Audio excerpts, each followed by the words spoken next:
صلی علیہ وسلم صلاۃ و سلام علیک یا رسول اللہ۔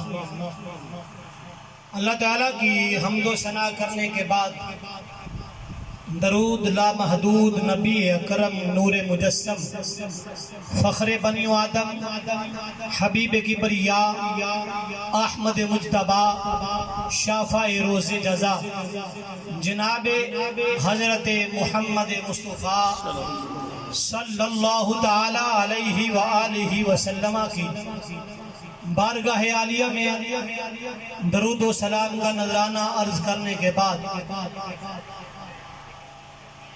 میرے نہایت واجب الاحترام بزرگوں، دوستوں اور نوجوان ساتھیوں، بھائی محمد شہزاد صاحب ان کی والدہ مرحومہ کے اصال ثواب کے لیے حاضر ہیں۔ دعائے خالق کائنات مرحومہ کے درجات بلند فرمائے اور ہمارا مل بیٹھنا پڑھنا پڑھانا مرحومہ کے حق میں قبول فرما کر مرحومہ کو جنت الفردوس میں اعلیٰ مقام عطا فرمائے۔ اللہ رب العزت وحدہ لا شریک نے اپنی پاک کلام کے اندر ارشاد فرمایا، یا ایھا الذین آمنوا اتقوا اللہ، اے ایمان والو اللہ سے ڈر جاؤ۔ ایمان والوں کو مخاطب کر کے حکم دیا جا رہا ہے کہ اے ایمان والو اللہ سے ڈر جاؤ۔ ڈرنا کیسا ہے؟ حضرت سیدنا امام زین العابدین رضی اللہ تعالیٰ عنہ، ڈر کیسا ہونا چاہیے، ایمان کیسا ہونا چاہیے؟ میں اے ایمان والو اللہ سے ڈر جاؤ۔ حضرت سیدنا امام زین العابدین رضی اللہ تعالیٰ عنہ، سردیوں کی راتیں، رات کا پچھلا پہر ہے، خانہ کعبے کا سین ہے، رات کا پچھلا پہر ہے، سردیوں کی راتیں اور رات کا پچھلا پہر خانہ کعبے کے سین میں کالی چادر اوڑے ہوئے امام زین العابدین رضی اللہ عنہ زاروں کی تار رو رہے ہیں، زاروں کی تار رو رہے ہیں اور رو کر عرض کیا کرتے ہیں رب کی بارگاہ میں، مولا جتنے میرے گناہ ہیں اتنی تیری زمین کے ریت کے ذرے نہیں، اتنے درختوں کے پتے نہیں، مولا میرے گناہوں کو معاف فرما دے۔ رب کی بارگاہ میں دعا کر، مولا میرے گناہوں کو معاف فرما دے۔ اور وہ امام زین العابدین جن کے بارے میں قرآن کی آیت نازل ہے کہ انما یرید اللہ لیذھب عنکم الرجس اہل البیت ویطہرکم تطہیرا، جن کی انسان گناہ سوچ نہیں سکتا وہ زاروں کی طرح رو رہے ہیں، مولا میرے گناہوں کو معاف فرما دے، اتنے گناہ ہیں کہ تیری زمین پہ ریت کے ذرے نہیں۔ تابعی کہتے ہیں جب ہم نے آواز سنی ہم قریب چلے گئے، قریب جا کر عرض کرتے ہیں، چادر نہیں اٹھائی، آوازیں نہیں لگائیں، عرض کرتے ہیں اے رونے والے اپنے چہرے سے چادر ہٹا، اپنا چہرہ دکھا، ہم تیرے ساتھ مل کر رب کی بارگاہ میں دعا کریں گے، تیرے ساتھ مل کر رب کی بارگاہ میں عرض کریں گے کہ مولا اس کو گناہوں کو معاف فرما دے۔ کہتے ہیں جب چادر ہٹائی تو رونے والے امام زین العابدین تھے، تابی دے کر بے ہوش ہو گئے، ہوش آیا تو امام زین العابدین زاروں کی دار رو رہے۔ میرے بھائی سوچنا اس بات کو ہے، وہ سید زادے وہ امام زین العابدین زاروں کی دار رو رہے، رونے کی وجہ کیا ہے؟ آپ اس لیے رو رہے ہیں کہ آپ نانے کی آنے والی امت کو سبق دے رہے ہیں، نانے کی امت کو سبق دے رہے ہیں۔ میری طرف دیکھو، میں رب کی بارگاہ میں رو رو کر دعا مانگ رہا ہوں۔ آج ہمارا کیا حال ہے؟ گھر میں میت پڑی ہوتی ہے، رشتہ دار فون پہ پوچھتے ہیں یہ بتاؤ جنازہ کتنے بجے ہے؟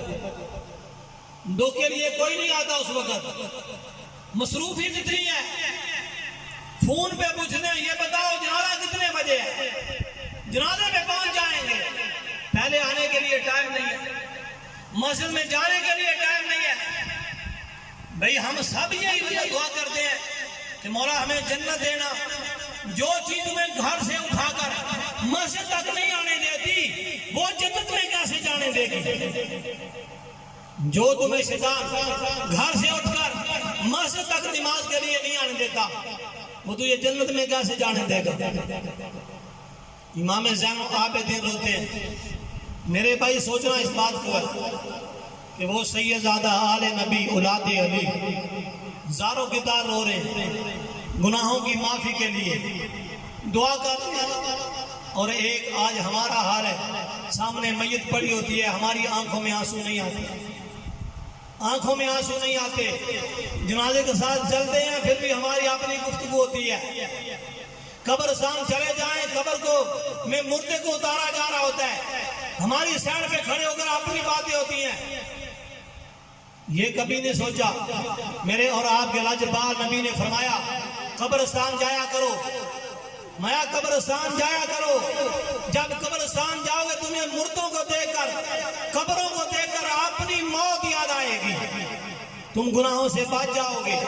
اور میرے اور آپ کے لاجواب نبی کا فرمان ہے القبر روضۃ من ریاض الجنہ حفرۃ من حفر النار، میا جو تم قبریں دیکھتے ہو مٹی کے طوطے، جو مٹی کی بنی ہوئی تمہیں قبریں نظر آتی ہیں، یہ خالی مٹی کے طوطے نہ سمجھنا، میا بعض قبریں جہنم کے گھڑوں میں سے گھڑا ہے اور بعض قبریں جنت کے باغوں میں سے باغ ہے، بعض قبریں جہنم کے گھڑوں میں سے گھڑا اور بعض قبریں جنت کے باغوں میں سے ایک باغ۔ حضرت سیدنا عثمان غنی رضی اللہ عنہ آپ جب جنازے کے لیے جاتے قبرستان تو قبر پہ آپ جب کسی قبر پہ بھی کھڑے ہوتے آپ زاروں کے دار روتے، چھم چھم روتے، اتنا روتے کہ آپ کے آنسو کے چہرے پہ نشان پڑ چکے تھے۔ کسی نے آپ سے پوچھا، عرض کی عثمان غنی رضی اللہ عنہ سے کہ آپ جب کوئی فوت ہو جاتا ہے اس کی چارپائی پہ نہیں روتے، جنازے کے ساتھ چلتے ہو تب نہیں روتے، جب آپ قبرستان جاتے ہو قبروں پہ کھڑے ہو کر چھم چھم روتے ہو، اس کی وجہ کیا ہے؟ حضرت عثمان غنی رضی اللہ عنہ آپ فرماتے ہیں میرے اور آپ کے لاجواب نبی کا فرمان ہے قبر آخرت کی منزلوں میں سے پہلی منزل ہے، قبر آخرت کی منزلوں میں سے پہلی منزل ہے، جو انسان اس منزل کو پار کر جائے گا وہ آخرت کی ساری منزلیں پار کر جائے گا۔ بھئی ہمیں رونا کیوں نہیں آتا؟ اگر سیدنا عمر فاروق رضی اللہ عنہ آپ کے دور کو دیکھا جائے آج ہمیں مسجد میں جانے کی فرصت نہیں ملتی، سیدنا عمر فاروق رضی اللہ عنہ آپ کے پیچھے نمازیں پڑھنے والا مقتدی ہے، مسجد نبوی میں نمازیں ادا کرنے والا ہے، جہاں پہ ایک نماز پڑھی جائے تو 50,000 نماز کا ثواب ہے، ایک نماز پڑھی جائے تو 50,000 نماز کا ثواب ملتا ہے۔ مسجد نبوی میں نماز پڑھنے والا نمازی ہے، عمر فاروق کے پیچھے پڑھنے والا مقتدی ہے۔ ایک دن گھر مسجد سے نکلے عشاء کی نماز پڑھ کے، راستے میں کسی نے گناہ کے لیے بلایا، آپ نے غور نہ کی، فکر نہ کی، چلے گئے اپنے گھر کو۔ گناہ کی دعوت دینے والا روز دعوت دیتا رہا، ایک دن گناہ کی دعوت دینے والا غالب آ گیا نوجوان پہ۔ جب وہ نوجوان گناہ کرنے گیا، گھر میں داخل ہوا، دل میں خیال پیدا ہوا عمر فاروق رضی اللہ عنہ کے پیچھے نمازیں پڑھتا ہوں، عمر فاروق کا مقتدی ہوں، مسجد نبوی میں نمازیں ادا کرتا ہوں، اگر میری شکایت عمر پاک کو پہنچ گئی، عمر فاروق کو میری خبر ہو گئی گناہ کی، تو پھر میرا کیا بنے گا؟ جب دل میں یہ سوچ پیدا ہوئی، بے ہوش ہو کر گر پڑے، گھر والوں نے اٹھایا باہر رکھ دیا روڈ پہ۔ نوجوان کا باپ تلاش کرتے کرتے جب بیٹے کے قریب باپ آیا، بیٹے کی اٹھا کر اپنے گھر لے گئے۔ جب بیٹے کو گھر لے گئے، جا کر بیٹے کو ہوش دلایا، جب بیٹے کو ہوش آئی تو باپ پوچھتا ہے بیٹے سے بیٹا تجھے کس چیز نے بے ہوش کر دیا، کس چیز نے بے ہوش کر دیا؟ بیٹا عرض کرتا ہے ابا جان ایسے کسی نے دعوت دی گناہ کے لیے، میں گناہ کرنے چلا گیا، ابھی گناہ کیا نہیں، دل میں خیال پیدا ہوا، سوچ پیدا ہوئی کہ عمر فاروق کے پیچھے نمازیں پڑھتا ہوں، مسجد نبی کا نمازی ہوں، اگر میرے گناہ کی خبر عمر کو چلی گئی تو پھر میری سزا کیا ہوگی؟ جب یہ دل میں خیال آیا بے ہوشی کی حالت جاری ہو گئی۔ باپ پوچھتا ہے بیٹا کون سا محلہ، کون سی گلی، کہاں پہ؟ جب باپ کو بیٹا بتا رہا ہے، بتاتے بتاتے پھر بے ہوشی کی حالت جاری ہو گئی۔ جب بے ہوش ہوئے تو باپ نے بیٹے کو دیکھا، بیٹا پھر بے ہوش ہو گیا۔ اسی بے ہوشی کی حالت کے اندر بیٹا دنیا سے رخصت ہو گیا، انتقال کر گیا، فوت ہو گیا۔ راتوں رات باپ نے غسل دفن کا انتظام کیا، راتوں رات دفن کر کے واپس آ گئے۔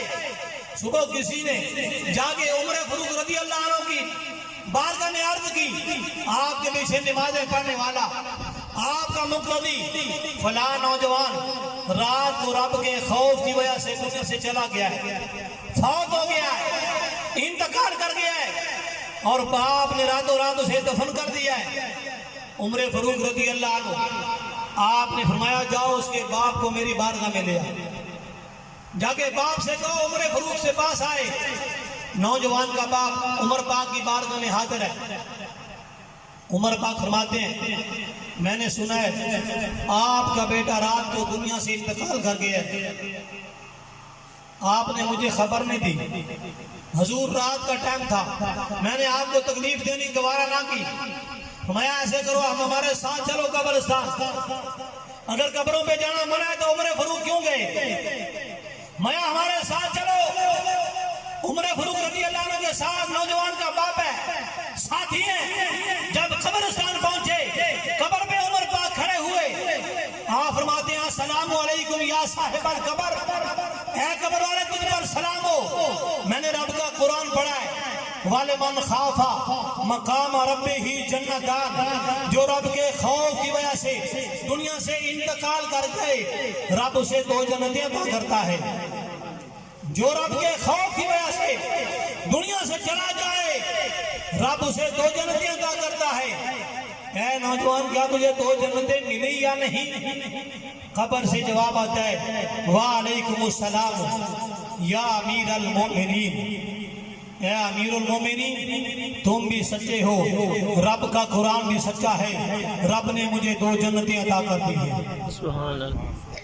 انسان رب کے خوف کی وجہ سے دنیا سے چلا جائے تو جو جنتیں ملتی ہیں، تو اگر انسان نمازی بن جائے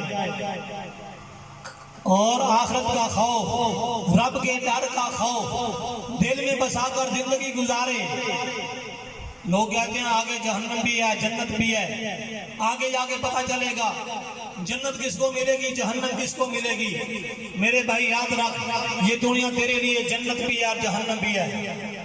جو تو یہاں سے عمل کر کے جائے گا وہ تیرے لیے جو اچھے کی ہوں گے تو جنت کی امید رکھ، اگر تو نے عمل ہی ایسے کیے ساری زندگی تو پھر سوچ جو میں کر کے جا رہا ہوں اسی کی سزا لینی ہے، کہ تیرا جہاں پہ جو تو گزارے گا دن وہ تیرے لیے جہنم بھی بن سکتی ہے اور جنت بھی بن سکتی ہے۔ اس لیے زندگی ایسی گزار کے جا کہ تیرے مرنے کے بعد ہر کوئی تجھے اچھے لفظوں سے یاد کرے، اچھے لفظوں سے یاد کرے گا۔ لیکن اگر تو نے دن ایسے گزارے تو پھر اپنا انجام خود سوچ کہ میرا انجام کیا ہوگا۔ اس لیے دعا ہے خالق کائنات مجھے اور آپ سب کو عمل کرنے کی توفیق عطا فرمائے اور مرحوموں کے لیے ذریعہ نجات بنائے۔ وآخر دعوانا الحمدللہ رب العالمین۔